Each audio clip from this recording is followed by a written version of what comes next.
Well, we're at Pointe du Hoc. We meet all kinds of people, and here is Paul Grassey. Right. And you're a veteran. Yes. My job was flying B-24s in the 8th Air Force, and I used to fly over here all the time. So you know the area. I know the area. How's it for you to be here now? Huh? How is it for you to be here now? Very exciting. And I had been here about 20 years ago, and it was a great thrill, but I spent most of my time in the last 20 years, 22 years, I'm on the board of the National Museum of the Mighty 8th Air Force in Savannah. And when I started, we had 90 volunteers, and 60 of us were veterans of the 8th.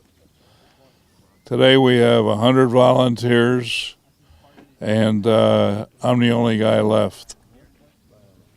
However, I'm really here on behalf of the World War II Museum in Louisiana, called our museum, and I'm part of the group that's veterans that are going around and be at the services next Thursday. And so this is a big honor for me. There's only two of us that are representing the 8th Air Force. One boat, the other one was a navigator, and I'm on the other boat, and I'm representing the 8th Air Force. If I may ask, how old are you? 96. 96? Yeah. You remember us on tour, and we want that people realize how important it is to remember what happened 75 years ago. What's even more important is that the young people remember what went on a long time ago. We're not, I feel that in school we're not teaching what went on here. This was a huge thing. We went to Dunkirk, Rotterdam, the Germans just ruined the city.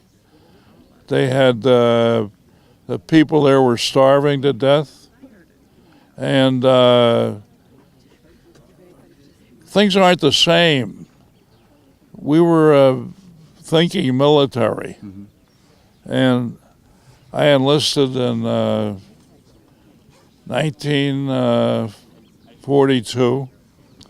I got out of high school in 1941, and then my friends and I all enlisted, but I wanted to get in the Army Air Corps. And one day we met. I'm doing this to make sure we understand how we were thinking. We were great pals, 6 of us. And one day I heard we were going to have a book about character. So I wrote a book when I was 90 entitled Character Counts. And I had the words I used really were, it's character that counts. So I made each one of my buddies pillars of character.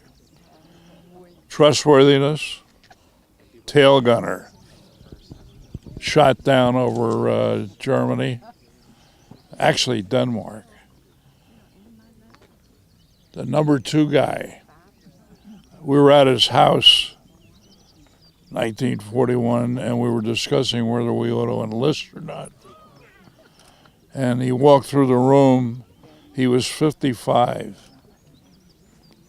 When you're 18, 55 looks a lot like 105.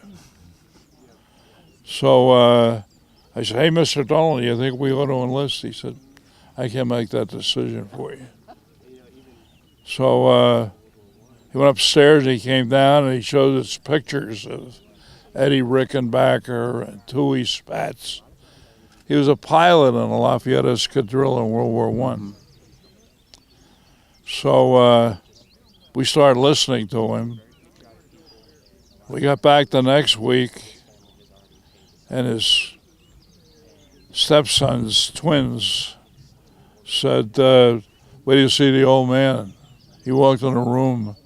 He had his pilot's wings. He had his uniform on, his captain's bars, the Croix de Guerre. He said, I'm leaving Tuesday. You guys can make up your own mind. He had called Spatz. And he became one of the top intelligence officers in the 8th Air Force. You know, the 8th Air Force, we were coming this way all the time.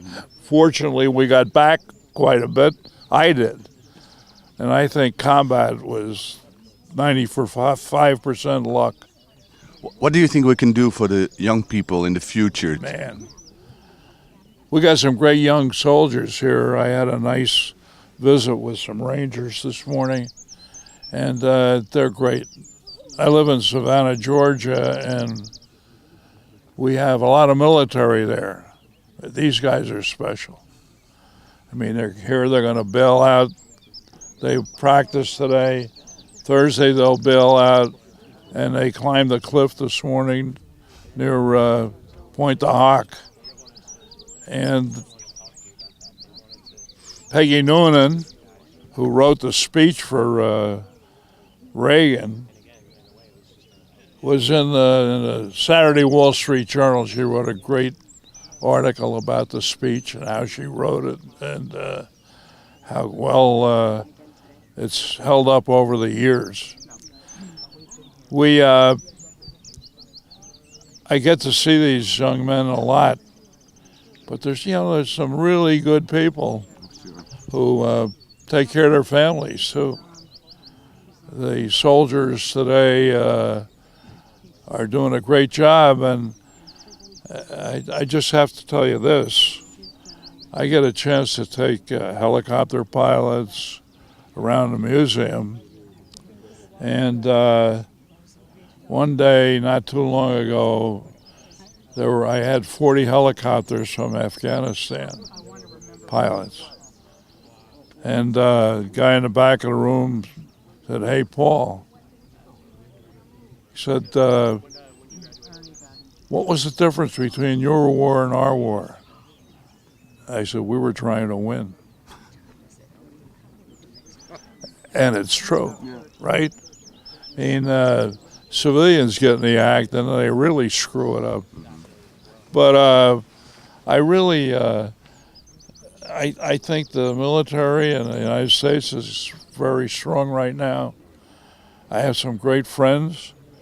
I have a lieutenant colonel friend who, kiddingly, I always, what are you, 28 years old, and he's terrific. And they have a special group embedded in the soldiers down at Fort Stewart, United States Air Force. And they could call in airplanes from anywhere, B-1 bombers, B-2 bombers. It wasn't like, and they're flying at 50,000 feet. I didn't do that. We couldn't get over 23,000 feet. And, I think we were the greatest generation. But I wish that some of these young people would become the next greatest generation. They need to stick to it in school. And the reason I love respect about my friend who flew 9 missions from World War I was given a pitch at my old high school in New Jersey, and Ridgewood High School.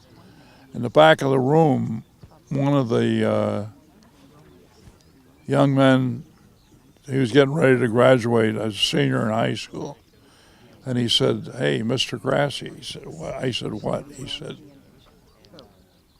He said to me, what do you think is the most important pillar of character? I said, for you people and for anybody, respect.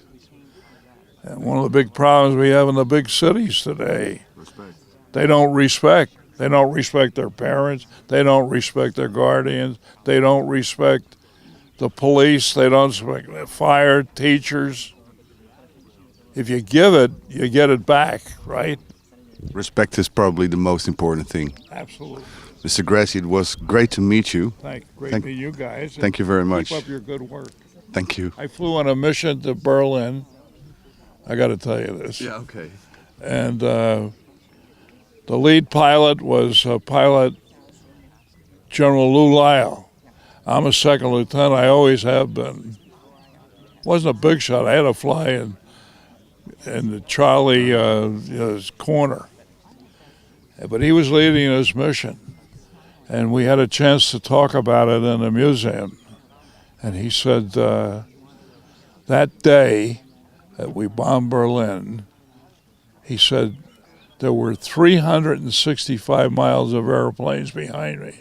Can you imagine sitting here and see that? And we're heading for Berlin, more than 2,000 airplanes. When he turned around and he was going back to England, I still had 2.5 hours to get to Berlin. You didn't think we made a mess out of that city? We did. And that was our job. Win. Get control of the air for D-Day, and also we needed to wipe out the manufacturing capability of the Germans. That was it.